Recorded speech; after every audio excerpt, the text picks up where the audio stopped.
Ô, Então, Bia, Que é a 1 ou a ainda 2? nós estamos na 1, tá? É a última parte do capítulo 5.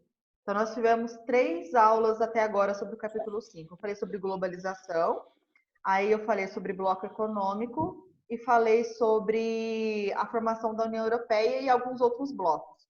Agora, hoje eu vou falar da ascensão do Japão e da China, tá? Então, são 4 aulas. A gente vai debater. Falei até agora então serão 4 aulas do capítulo 5. Essa é a última desse capítulo. Aí na próxima aula já começa a apostila nova. Faço correção de exercícios que eu vou passar para vocês hoje e começa a apostila nova. Beleza? Bom, já está gravando aqui? Então eu vou começar com vocês. A gente estava falando na nossa última aula. Pessoal, deixa eu só um minutinho que eu vou fechar uma porta aqui que ela está batendo. ô louco, meu.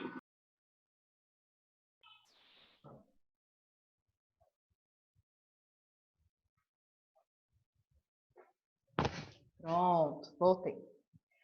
Pessoal, então é o seguinte, a gente falou da União Europeia, falou como que ela foi se consolidando enquanto bloco econômico, o quanto que isso foi importante para os países se fortalecerem, serem destaques no cenário mundial. Lá no comecinho do nosso capítulo 5, eu comentei com vocês que o mundo hoje, desde que a Guerra Fria acabou, é um mundo multipolar, né? Porque nós temos vários polos de influência política, econômica e cultural no mundo. E a União Europeia é um grande polo de influência, sobretudo com a Alemanha, que é o país mais poderoso, o país mais rico e influente dentro da União Europeia, né? Só que, para além dos Estados Unidos, da União Europeia, nós temos China e Japão como grandes centros de influência no mundo internacional, né? No campo político, no campo econômico, principalmente no campo cultural, que as culturas japonesa e chinesa têm se espalhado para o resto do mundo, né? Então vamos ver como que esses dois países conseguiram conquistar esse status que eles têm hoje em dia, né? De grandes potências, grandes influenciadores no mundo inteiro. Bom, vamos começar falando do Japão. Se vocês puderem, tiverem a chance de observar, deixa eu ver se alguém me chamou. Qual que é a página? Não sei, deixa eu ver na apostila qual página que é. É o capítulo 5. Quem quiser acompanhar a página 83, tá? Que me perguntou aí no Ô, Bia, bate-papo. Oi.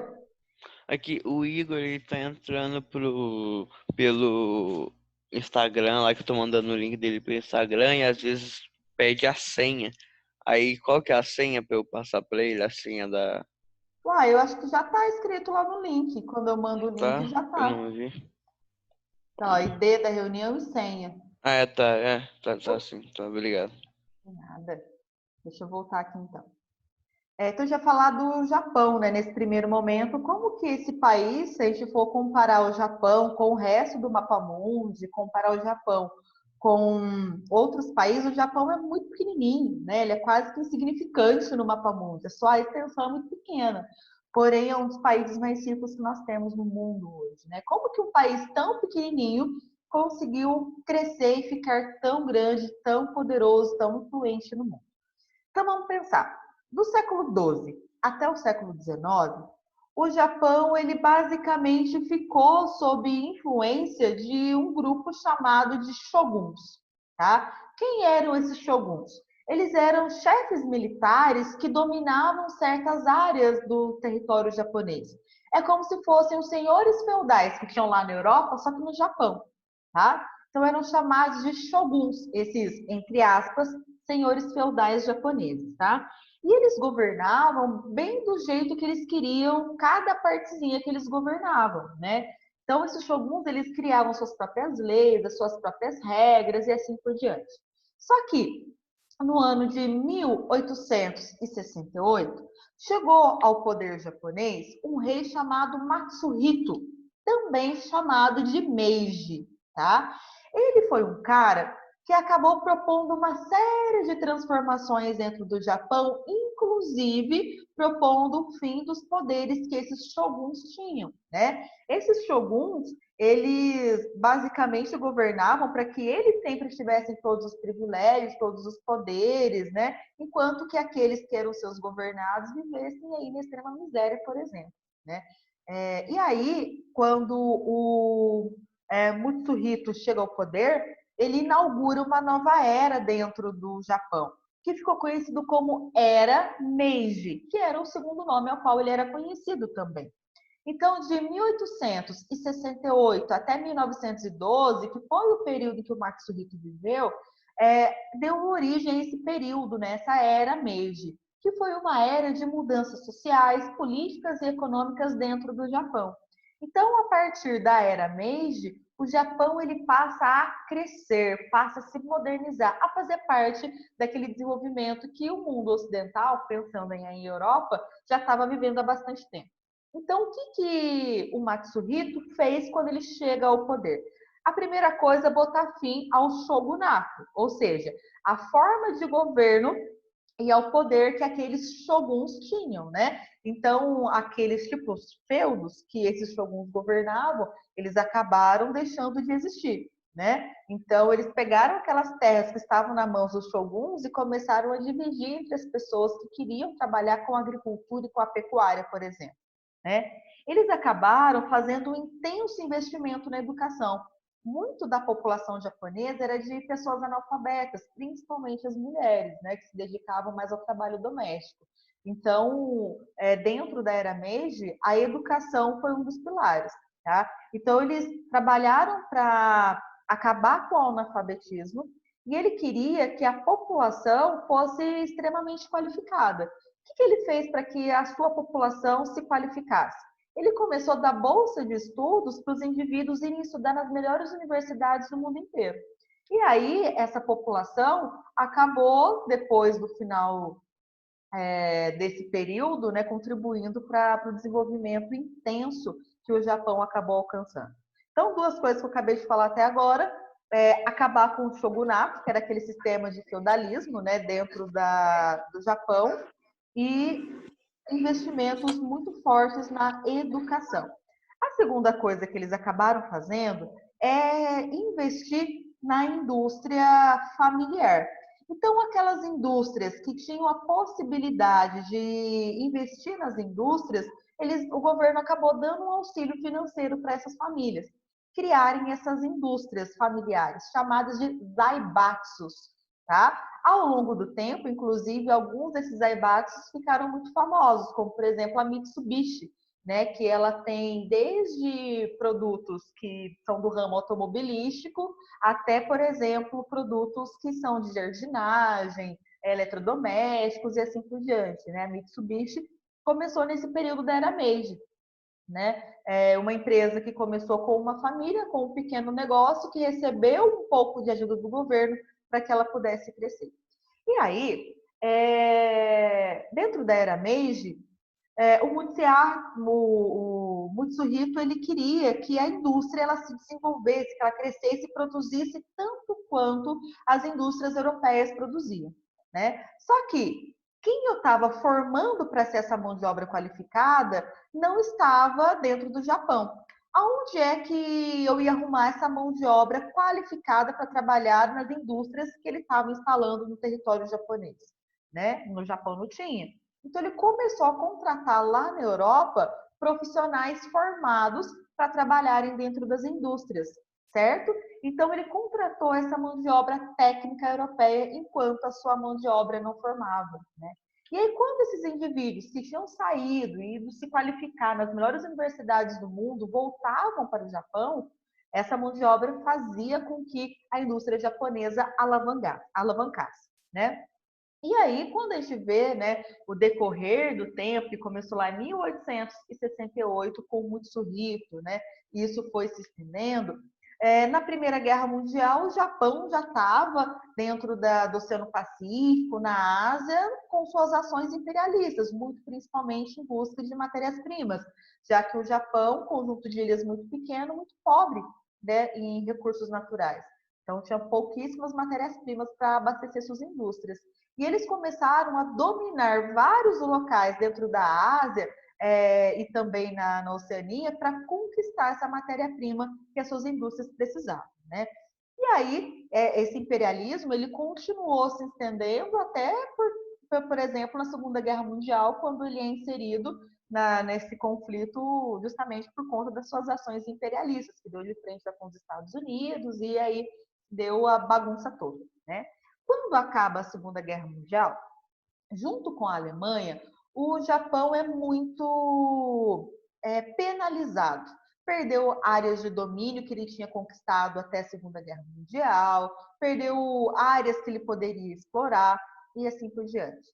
E aí os Estados Unidos, mesmo tendo bombardeado o Japão lá com as bombas atômicas, que todo mundo já ouviu falar, os Estados Unidos queria ainda afastar o Japão da União Soviética e queria fortalecer a sua influência dentro do Japão. Então, o Japão, com a Segunda Guerra Mundial, ele estava extremamente devastado, né? Mesmo que ele contasse com uma mão de obra qualificada, ele não tinha condições financeiras de se reestruturar. E aí, lá para a Europa, os Estados Unidos ofereceu um conjunto de empréstimos, apoio técnico, tal, chamado Plano Marshall. Lembra disso? E aí, para o Japão, os Estados Unidos fez uma coisa parecida. Ofereceu uma série de empréstimos e apoio técnico e tecnológico para o Japão se reerguer. Esse plano lá dentro do Japão ficou conhecido como Plano Colombo, tá? Que era uma série de empréstimos para que o Japão pudesse se reerguer desse conflito que ele tinha se envolvido e saído perdedor. E aí, esse Plano Colombo ofereceu dinheiro, ofereceu mão de obra qualificada e tecnologia para que o Japão se reerguesse. Isso logo no imediato pós Segunda Guerra Mundial. Então, 46, 47 era quando esse Plano Colombo foi oferecido ao Japão e aceitado por ele, né? Então, pouco tempo depois, o Japão já se consolidava como uma potência mundial. Então, quando a gente entrou nos anos 1970, o Japão era o país mais poderoso dentro da Oceania e dentro da Ásia. A sua influência atingia esses dois continentes de maneira muito intensa, principalmente porque o Japão, com a sua mão de obra qualificada, que tinha se espalhado pelo mundo, volta para o Japão desenvolvendo produtos tecnológicos que vão desde os eletrodomésticos, que vão nas tecnologias de informação e comunicação, vão, por exemplo, aos objetos tecnológicos que são instalados dentro de materiais, dentro de automóveis, por exemplo, e assim por diante. Hoje, quando a gente fala em Japão, a gente está falando sempre em tecnologia, né? E desde os anos 1970, o Japão é um líder, é um polo tecnológico no mundo inteiro. Tá? E aí, esse quadro de ser uma potência econômica que alcançou os Estados Unidos, né, como competidor, aconteceu nos anos 70 e se mantém até os dias de hoje. E quando acaba a Guerra Fria, que o mundo já não tem mais essa disposição de ficar disputando entre capitalismo e socialismo, o Japão já estava totalmente alicerçado com os Estados Unidos no sistema capitalista, né? E quando acaba a Guerra Fria, após anos 1990, o Japão queria manter a sua posição de liderança dentro da Oceania, dentro da Ásia. Qual que foi a solução encontrada pelo Japão para conseguir manter o seu papel, né, a sua posição de liderança? Participar de blocos econômicos. Eu comentei com vocês que blocos econômicos são alianças, né? São acordos que os países fazem para que eles alcancem um melhor desenvolvimento econômico, elevem o seu desempenho econômico.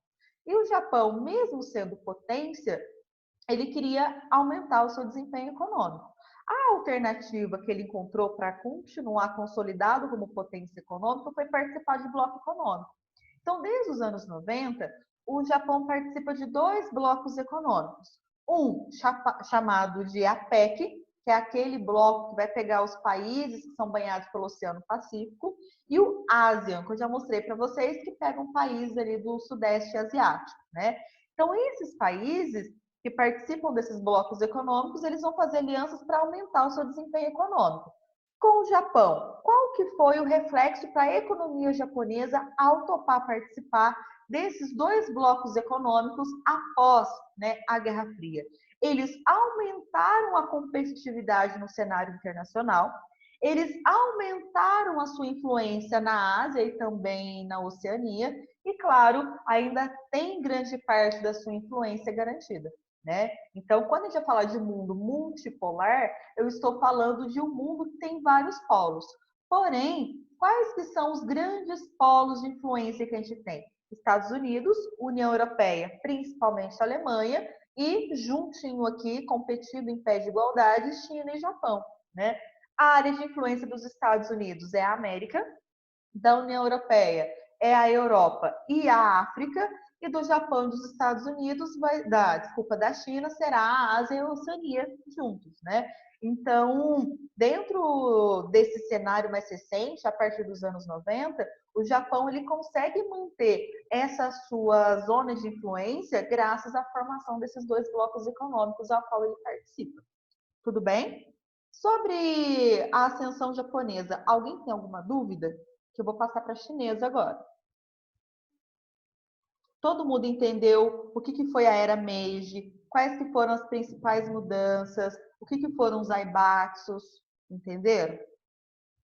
Então eu vou seguir, já que ninguém se pronunciou, eu vou seguir, tá? A gente vai falar então agora da China, né? A China, todo mundo fica aí falando China comunista, China socialista, hoje tudo é made in China, e aí? Como que a China está no cenário internacional? Como que a China conquistou essa grande potência? A China é ou não é comunista? A China é ou não é socialista? Vamos entender agora o que é que levou a China a ocupar esse papel que muitas das vezes a gente fala de algumas coisas e não consegue entender, tá? Eu vou fazer uma pergunta para vocês, eu gostaria que alguém me respondesse aí. Lá em história, vocês já aprenderam sobre a Revolução Russa, sobre a Belle Époque, sobre o começo da Primeira Guerra Mundial? Já começaram a ver isso, não? No começo da Primeira Guerra Mundial a gente viu bem pouquinho, mas Vocês só começaram a falar? outros não. Tá bom. Então, o que eu vou falar agora, então, provavelmente, porque durante a Primeira Guerra Mundial aconteceu a Revolução Russa, tá?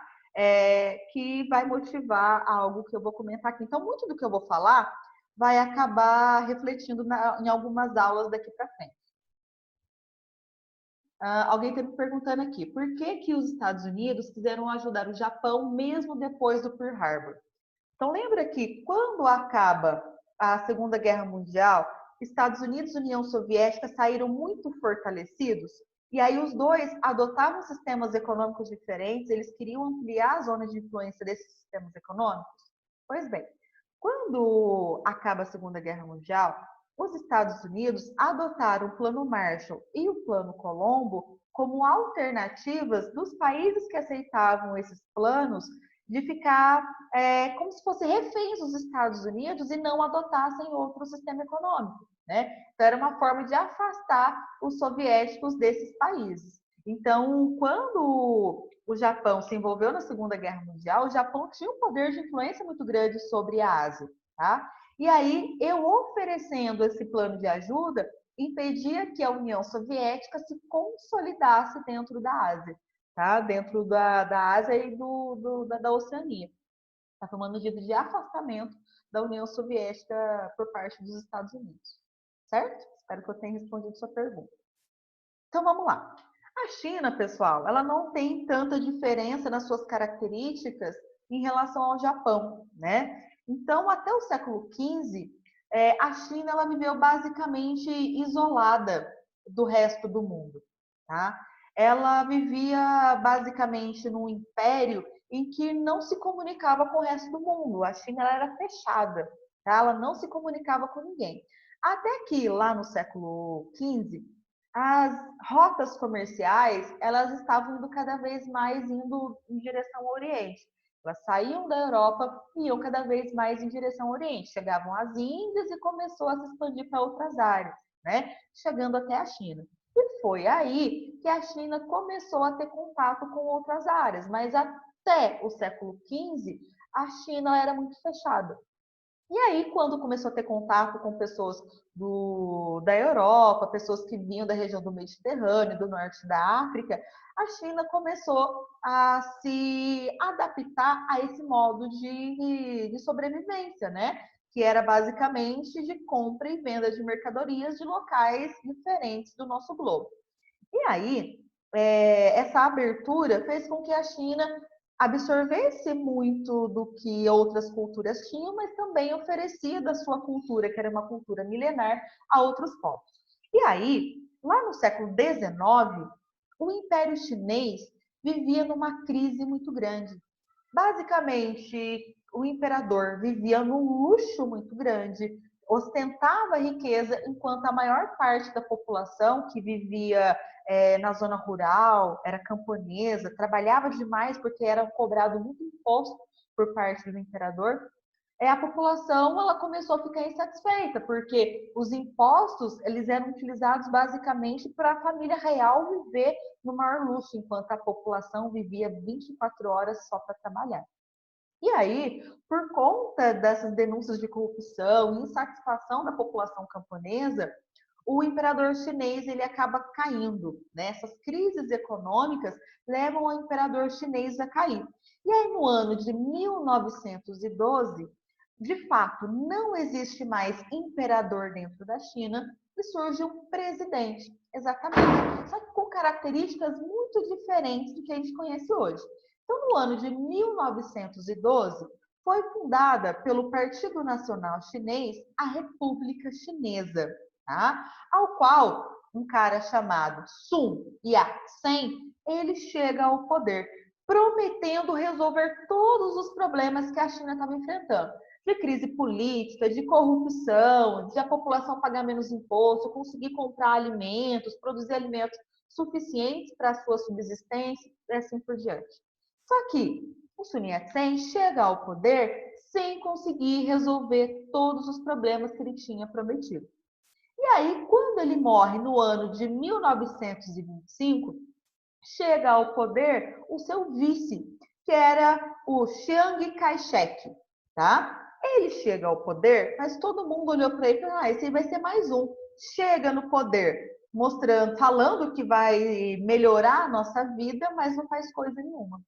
E aí, nesse período, em 1925, lá na Rússia, estava acontecendo uma revolução, uma modificação. O que estava acontecendo na Rússia? Bom, a gente estava falando no período que já tinha acabado a Primeira Guerra Mundial.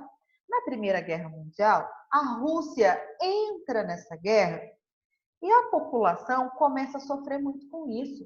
Primeiro, porque grande parte da população masculina deixou de trabalhar para poder ir para a guerra. Então, muita gente morreu nesse conflito. Segunda coisa, que o número de imposto que estava sendo cobrado da população comum dentro da Rússia começou a crescer demais.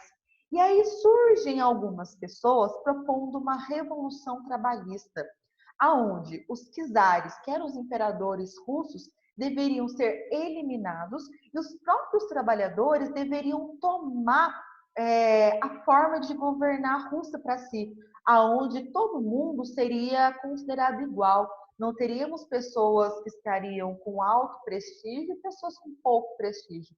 Todo mundo seria considerado igual. Todo mundo iria trabalhar para que todos pudessem ter acesso às mesmas coisas, a uma boa qualidade de vida, fácil acesso à alimentação, boa moradia e assim por diante. Ou seja, dentro da Rússia, em 1917, acontece a instalação do socialismo. E nos primeiros anos em que o socialismo é instalado dentro da Rússia, rapidamente aquela população que estava passando muita fome começa a adquirir qualidade de vida. E várias pessoas ao redor do mundo inteiro começaram a observar na experiência russa uma possibilidade de melhoria da qualidade de vida. E aí, o que lá na China estava acontecendo? A população camponesa passando fome, o governo extremamente corrupto, crises econômicas, a população desesperada querendo melhora na qualidade de vida. Se eles fizessem algo que a Rússia fez, a população comum poderia ter a sua qualidade de vida melhorada. E aí é fundado dentro da China o Partido Comunista Chinês, que quando, lá em 1925, o Sun Yat-sen morre e chega ao poder o Chiang Kai-shek, que era o seu sucessor, o seu vice, esse Partido Comunista Chinês, ele chega pensando o seguinte, olha, nós podemos fazer as mudanças positivas dentro da China, assim como a Rússia fez. Só que o Partido Nacional Chinês, ele não vai deixar a gente chegar ao poder. Eles não vão querer sair do poder.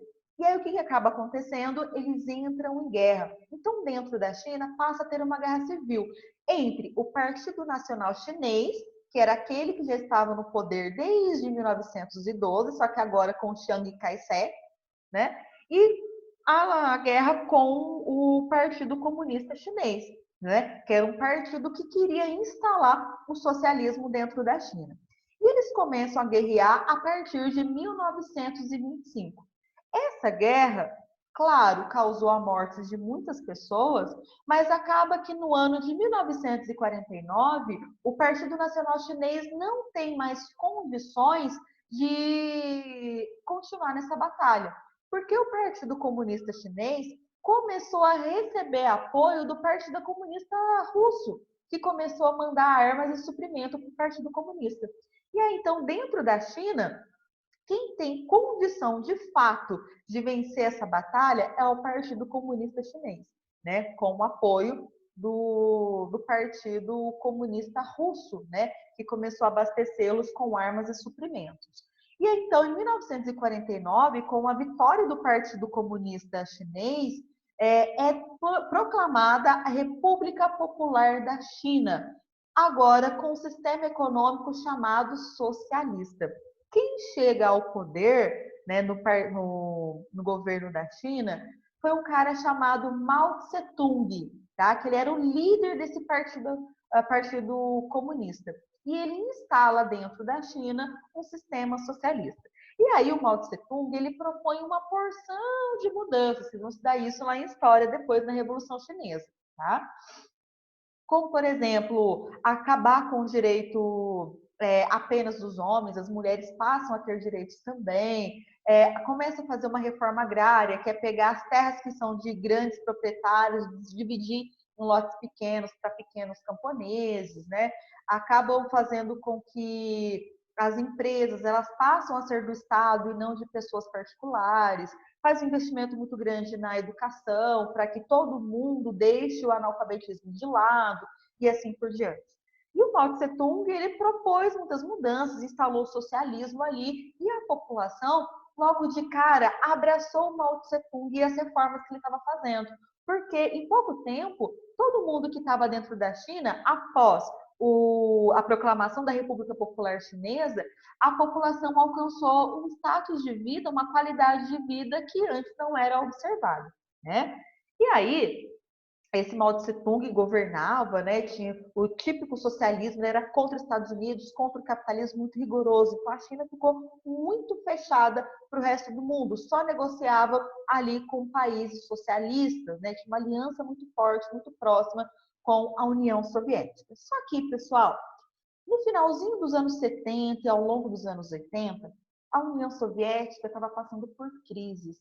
Inclusive, a China começou a passar por essas crises também, porque a China não estava mais tendo dinheiro, não estava mais tendo condição de manter uma boa qualidade de vida igualitária para todo mundo. E aí, no ano de 1976, o líder do Partido Comunista Chinês, que estava governando a China, morre. Então, Mao Tse-tung morre.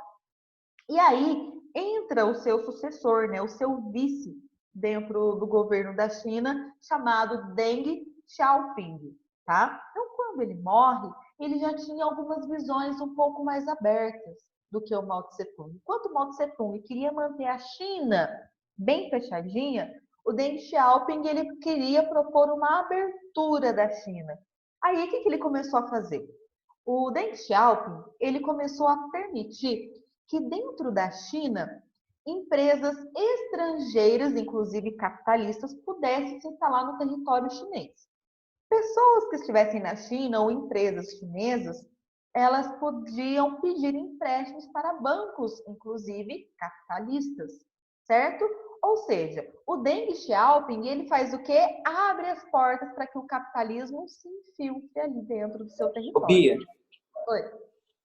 e eu tava vendo, e antes de vir esse sucessor, por exemplo, o principal meio de transporte era as bicicletas, porque ainda não tinha empresa que fazia Automobilística, carro. né? Aí dentro da quando China. quando ele abriu essa brecha, aí o principal meio de transporte começou a ser os carros. Isso. Aí, quando o Mao Tse Tung morre em 1976, aí o que a gente percebe? Que a forma de governo ainda é comunista, ou seja, é um governante que não é eleito democraticamente, que vai governar do jeito que ele quiser. Isso acontece até os dias de hoje, certo? Só que, por outro lado, o sistema econômico não é mais um sistema socialista, porque eu abri as portas para empresas do capitalismo, eu permiti agora, né, com o Deng Xiaoping, que as pessoas pudessem abrir as suas próprias empresas, né? E ele acabou instalando dentro da China as ZES, é uma sigla, ZEE. O que são essas ZES? Zonas Econômicas Especiais. Essas zonas econômicas especiais são tipo portos instalados ao longo do litoral em pontos estratégicos em que essas empresas podiam, dentro desses portos, receber a sua matéria-prima e exportar para o mundo inteiro as suas mercadorias, os seus produtos. Quando o Deng Xiaoping ele permite que essas empresas se instalem ali e cria essas zonas econômicas especiais, muitas empresas começam a falar, uai, será que a China é um bom investimento? E eles começam a analisar o seguinte, que a China, até os dias de hoje, pessoal, tem uma fraca legislação ambiental. O que isso quer dizer? Por exemplo, se eu estou no Brasil, cometo uma devastação ambiental, no Brasil, a minha empresa vai ser punida de maneira muito forte por conta disso. Ou a lei vai me impedir de agir do jeito que eu quero. Só que lá na China, a legislação ambiental é muito fraca. Então, eu vou poder agir do jeito que eu quiser, que a minha penalidade, se eu receber, vai ser muito branda.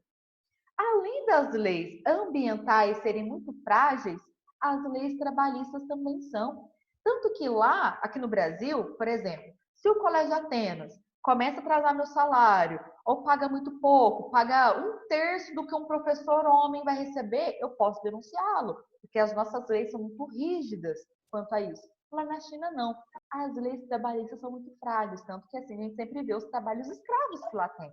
Né? As pessoas que trabalham longas jornadas de trabalho recebem muito pouco por aquilo. Tá? Bia, Oi. é verdade que quando a China usava prática socialista, tipo, eles obrigavam as pessoas a vestir roupa cinza e azul marinho? Sim, tanto que até hoje, né? Você vê o uniforme dos militares são ainda típicos daquele período. Quando a gente fala, por exemplo, lá da Coreia do Norte, na Coreia do Norte tem alguns dias da semana, alguns dias do mês que você pode usar só roupa preta. Se você colocar uma blusa branca, você pode ser condenada à prisão, né? Então, dentro do governo socialista, basicamente um governo ditatorial. O cara vai mandar e você tem que obedecer. Então, você tem que sofrer as penalidades, né? Eles controlavam até o modo de... Tinha corte, tipo assim, você pode fazer só... Os homens têm 15 cortes de cabelo e as mulheres só têm 10 cortes de cabelo. Você só pode Só cortar... isso. Se você cortar diferente, é um criminoso. Olha que loucura isso, né? E você não pode nem questionar, senão você é punido por isso. Então, pessoal, então essas três coisas. As zonas econômicas especiais, as fracas leis trabalhistas e as fracas leis ambientais fizeram com que as empresas do mundo inteiro olhassem para a China e falassem, opa, acho que ali é um bom local. Então, a China, um formigueiro humano, né, o país mais populoso do mundo, serviria de mão de obra barata em um lugar que eu pudesse fazer o que eu quiser. Excelente palco para que as indústrias se instalassem. Tanto que hoje, tenta pensar na sua casa, o que você tem made in China? Tudo. Tudo que a gente vai ver, todo mundo tem alguma coisa que é made in China, né? Então, muitas indústrias se instalaram na China a partir desse afrouxamento que houve dentro da política chinesa, né? Então, hoje, a gente diz que dentro da China, nós temos um socialismo de mercado. O que isso quer dizer? Que na política, eles são socialistas, certo? Então, temos um único partido, que é o Partido Chinês, que não é a população que vai escolher o seu governante. Então, por exemplo, temos o governante. Quando ele morre, não é a população que escolhe, não. Quem vai escolher o próximo governante é o próprio partido. Quando não muito, é formada uma dinastia, né? O seu filho é o que vai assumir essa liderança do país, tá? Então, é um socialismo de mercado, porque eles mantêm o socialismo na política, mas na economia eles são capitalistas, tá? Então, lá você vê Coca-Cola, lá você vê Apple, lá você vê tudo quanto é coisa, né? Então, tudo que é empresa que é da área capitalista tem dentro desse país, certinho?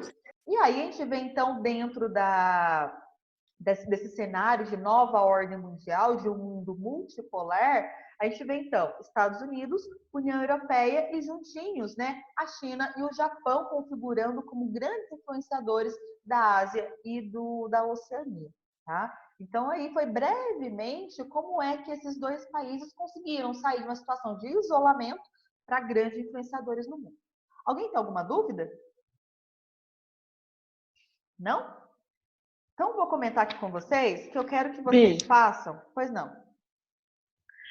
Tipo, tem uma série lá, não sei se você já viu na Netflix, chamada Marco Polo. Já viu? Não vi, já me falaram, tá na minha lista faz, desde o ano passado, eu acho. É de um cara lá que ele vai pra Mongólia pro pai passar lá. Aí é muito legal. Aí, Ele tipo, fica 24 anos, né, com o pai e o tio viajando pela Ásia, né? E aí ele chega, talvez ele tenha sido um dos primeiros, né, a chegar na China, né? O primeiro europeu a pisar na China. Não, Mas aí fica uma dica para a turma, se alguém quiser assistir, né, Renato? Já me disseram que essa série é muito boa, então, mas eu nunca assisti. Ela está lá na minha lista já faz muito tempo. Alguém me perguntou aí para falar sobre a questão do comunismo, né? Comunismo é uma forma de governo, onde é o partido que escolhe o governante, não a população, tá? E aí, no caso, a gente vai ver que a China ainda tem uma forma de governo comunista, mas o seu sistema econômico não. Então, na política ainda ela segue essa linha, mas na economia não, tá? Pessoal, eu vou para vocês fazerem a tarefa para a nossa próxima aula, da página 89 até a 92. Aí na nossa próxima aula eu comento as questões abertas e passo o gabarito para vocês das outras. Tudo bem? Se alguém ainda tiver alguma dúvida na próxima, ainda que não vai dar tempo, vocês podem me chamar no particular. Alguém tem alguma dúvida aí ainda? Que vai acabar a aula daqui a pouco. Daqui uns 15 segundos. Não? Então, a tarefa aí, as últimas tarefas, né, desse capítulo 5, certo? Da página 89 até a 91. Vou colocar no SAS Conecta junto com o link da